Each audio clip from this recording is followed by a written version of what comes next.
mga loaf na malapit na mag-expire, gawin nating pudding. Gagamit tayo ng improvised oven. Isang buong tasty bread or loaf bread. Lalagyan lang natin siya ng isang evap. 4 na piraso ng itlog.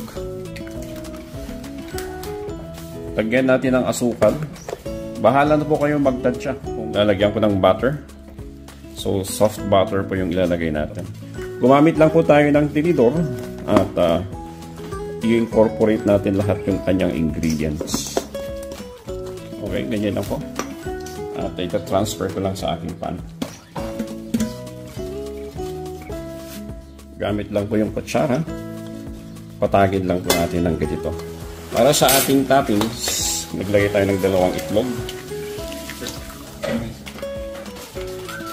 Bale, linagay ko yung buong condensed.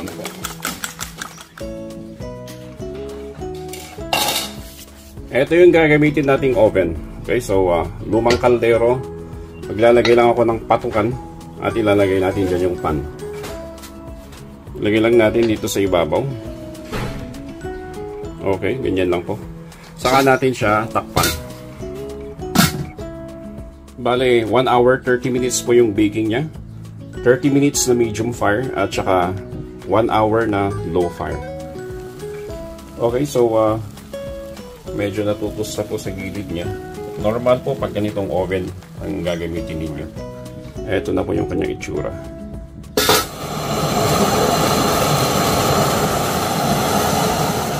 Pag malamig na, dito na natin siya i-slice. Ano? So makita nyo ano. Ayan po. Para siyang pie. Perfect bite. Gawin nyo to.